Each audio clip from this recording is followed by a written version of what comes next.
Hi, my name's Ben and I'm 10 years old. My top 3 things I like to do is play with my dog, play football and play the PlayStation. I've been going on and on about getting a dog, and then my dad finally got me one. When I got him, I almost started crying with joy. You can see it's as if it just starts to come over him. You can see him getting sorer and sorer. Some days he can go for a good 10 minutes before it happens, other days he can do it just for a couple of minutes and all of a sudden he's got to stop. If he's out all day playing and he comes in, he's in agony that night. You can see him, as soon as he sits down, he'll sit for a couple of minutes, he'll try and get up again and he's all stiff and he's sore and he can hardly move.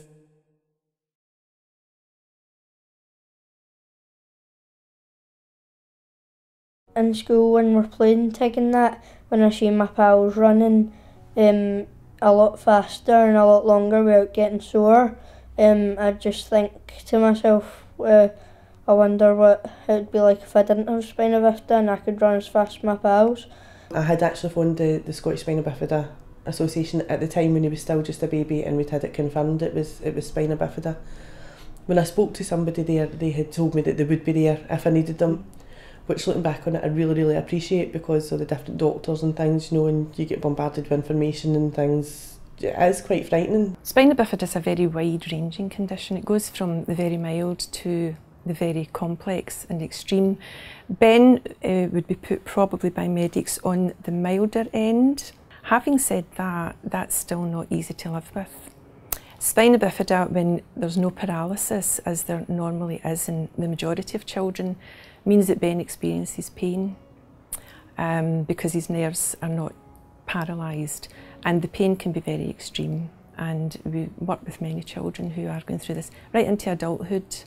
He started nursery when he was 4, and then problems started then, mostly with him going to the toilet and things. Yeah, Ben was having real problems with his bowel. Bowels in children with spina bifida can be quite paralysed and not work. So what they were using with him at the time was lots of medicine to try and get him to move. But you can imagine he was actually quite ill, because if your bowels don't move, it makes you very ill. It's a serious situation. So at that time we had gone back to the doctors, you know, to see where we could go from there, and we were referred on to a PEACH unit, it was called, which helps with kids with bowel and bladder problems. And we went there, must have went there for about 9 or 10 months, but it was, during this time it was horrendous for Ben. I mean, he just could not go to the toilet. They were still sort of saying, you know, it's a behavioural thing. And in schools, when we're asked what's useful to do, is staff are presented with a child who has a condition. So to give them information gives them more confidence and knowledge in dealing with the children who have spina bifida and hydrocephalus.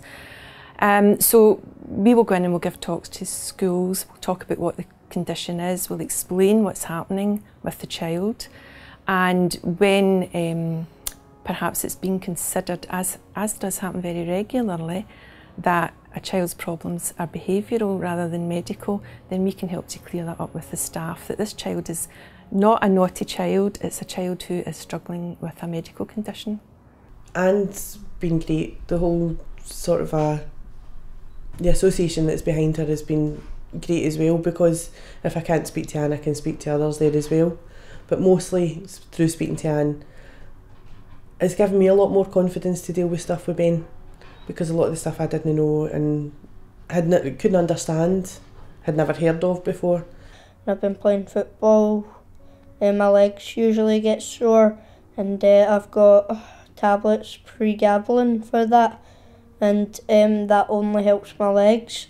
But when my legs are fine, my back gets sore, so I take paracetamol and ibuprofen.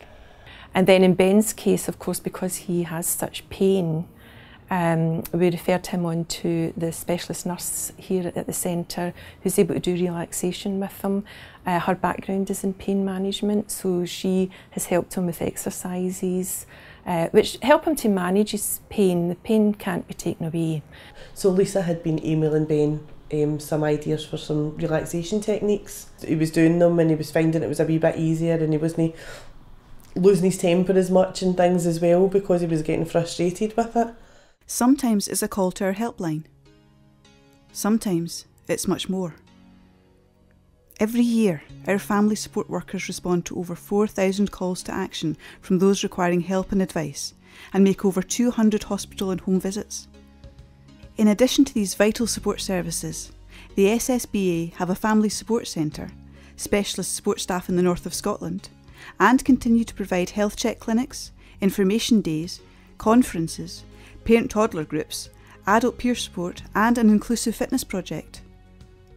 Most recently, we launched our Sea Change project, which provides children aged 12 to 18 with practical support and encouragement aimed at reducing some of the challenges they face in accessing social and leisure activities, becoming more independent and making friends. It costs over £1 million annually to run this extensive range of services, and we currently receive less than 1% in statutory funding. So your support today is crucial in allowing us to support all those who ask for our help. It just needs time, we'll make a way to talk things over. It is an invaluable service. I mean, for myself, I don't know how I would have coped without it, to be quite honest with you. I do have a good family support and things, but I've never dealt with anything in the lines of spina bifida before. To be able to phone somebody with anything, no matter how silly it is, and just be told that's alright, it just makes a big difference to you, and it gives you that wee bit more confidence. There is people a lot worse than me that can't walk or play football and they're in wheelchairs and that, but having the centre, that's like a place for them to be happy and do their own thing.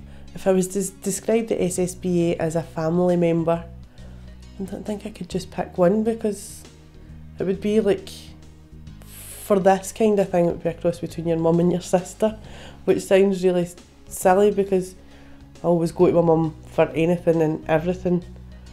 Yeah, I'll discuss everything with my sisters. I will not necessarily go for advice, but just somebody to tell something to, but go for the advice to my mum, so probably somewhere in between if there is such a thing.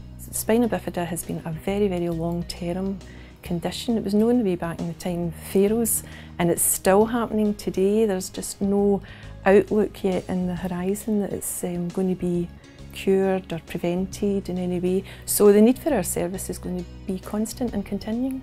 It just needs time, we'll make a way to talk things over.